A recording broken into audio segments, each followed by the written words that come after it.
kisvasutakon évente egyszer úgynevezett kisvasúti napokat tartanak. Ma itt zajlik a Kecskeméti Kisvasút napja. Ilyenkor délelőttől késő délutánig érdekesebbnél érdekesebb programok várják az ide látogatókat. Ilyenkor visszatér az azelőtt megszokott, mindennapos, nyüzsgő élet. Hazánk és Közép-Európa leghosszabb keskeny nyomközű hálózatával 98 kilométerrel büszkélkedhet a MÁV-RT kezelésében álló Kecskeméti Kisvasút. Kecskemét alsó vasútállomás végéből indul a vonal, majd Törökfáinál elágazik Kiskőrös, illetve Bugacon át Kiskunmajsa felé. Az Alföld közepén elterülő több százezer holdas homokos területnek évszázadokig semmiféle közlekedési eszköze nem volt. Kecskemét város erdőhivatala 1917-ben a Bugaci puszta és az Alsó-monostori téglaégető közötti 15 kilométeres szakaszon iparvágányt létesített a bugaci erdők faanyagának hasznosítására. A vasútnak több haszna is volt, hiszen az addigi parlagon heverő földeket a sinek mellett művelni kezdték. Érdekesség, hogy az 1929-31-es világgazdasági válság idején a ma már teljesen ráfizetéses személyszállítás mentette meg a leállítástól.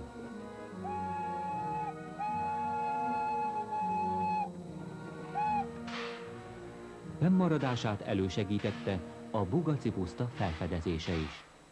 A 30-as évek sajtókampányának hatására látogatást tett itt Rabindranath Tagore hindu költő és Gustav Adolf svéd király családja is. A kecskeméti levéltárban megtalálható bejegyzésük a vendégkönyvben is. Ennyi ember utoljára a 60-as években utazott a Kisvasúton. Bizonyos kecskeméti rendőrségi feljegyzések szerint volt olyan reggel, hogy 600-700 ember akart egyszerre felszállni a vonatra. Egyszerűen ki kellett hívni a rendőrséget, hogy segítsenek az emberalkotta sorok eligazításában. Valószínű ez is közrejátszott abban, hogy a Kisvasút megúszta az 1968-as a kisvasutak felszámolását javasló közlekedéspolitikai koncepciót. A bugaci nosztalgia vonatok mozdonya, a bugaci kispöfögő a szobi kőszállításból érkezett ide. De már azelőtt is kalandos múltja volt, hiszen a Magyar Királyi Állami Vas, Acél és Gépgyárból Gántra került bauxitot szállítani. Később Bodajkra, végül Békéscsabán államosították. Vashérden is dolgozott Szob előtt.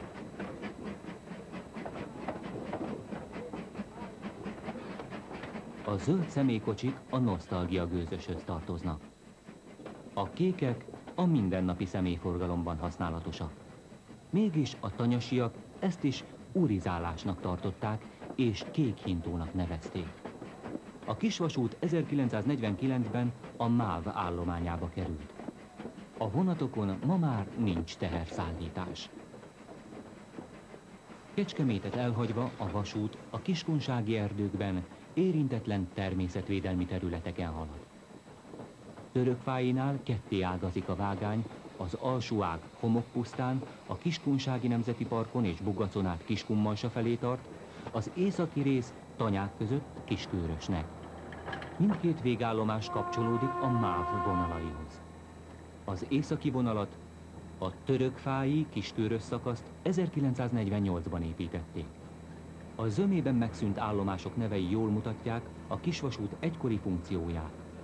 Görbe Major, Köncsök puszta, Tóth Tanya, Kápolna dűlő.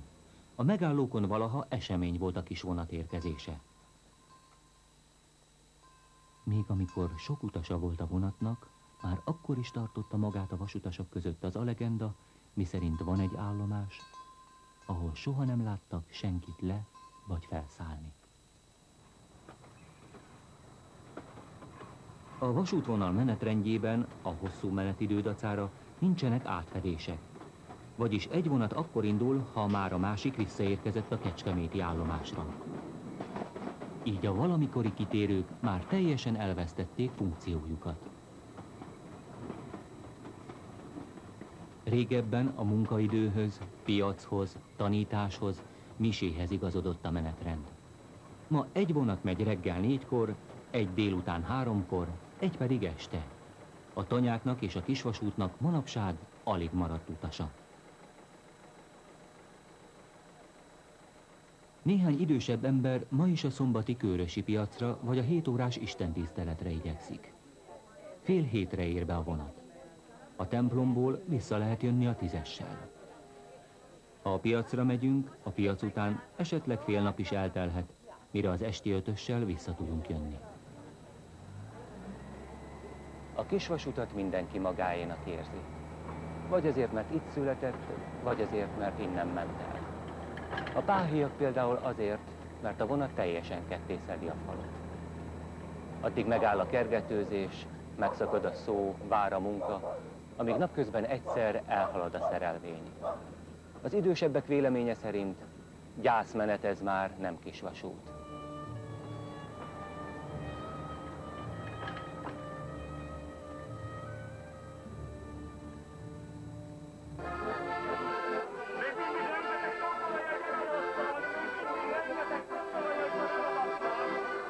A másik vonal, elsősorban Bugac miatt, sokkal népszerűbb.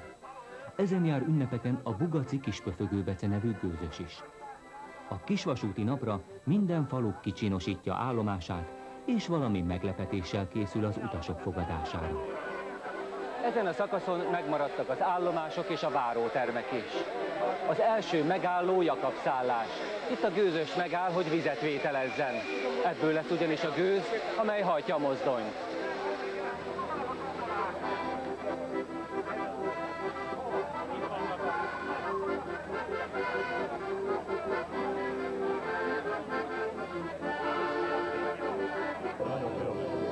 Béla!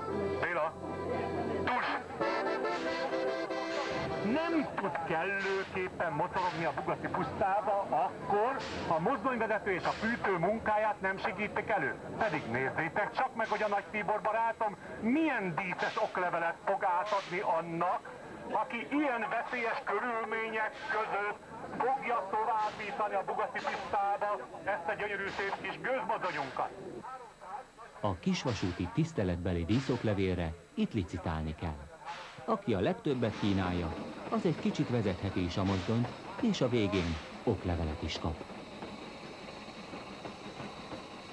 A vonal végállomásáig, Kiskunmalsáig a nosztalgia vonat nem megy el. Mégis a malsaiak régi vágya, és már terveket is szövegetnek, hogy a kisvasút pályáját a Gyógyfürdőig meghosszabbítsák.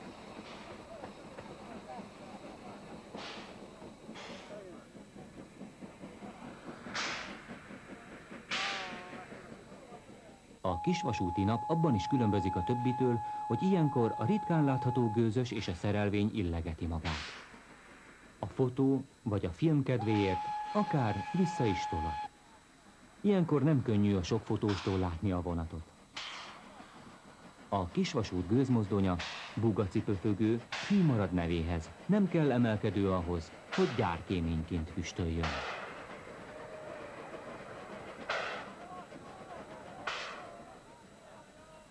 Felső-Bugac megállónál zajlik az élet.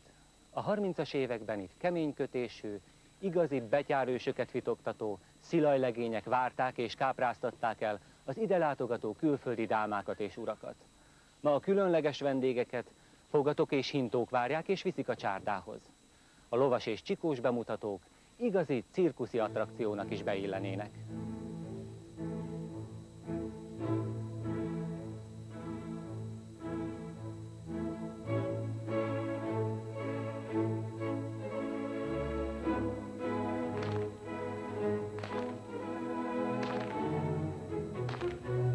A Kiskunsági Nemzeti Parkban csak különvezetővel és engedéllyel tekinthető meg az ősborókás és a többi védett növény. A nádfedeles Bugac-pusztai csárda a Kiskunsági Nemzeti Park kirándulóhelyeinek központja. Innen indulnak a pusztát bejáró 2-es fogatok. Kinn a pusztán a Nádtetős Pásztormúzeum az egykori nomád állattartás tárgyi emlékeit őrzi. A közelében rekonstruált pásztorkunyhók között és a karámokban szürke marha, rackabirka és sárga csikók idézik az állattartás különböző pusztai formáit.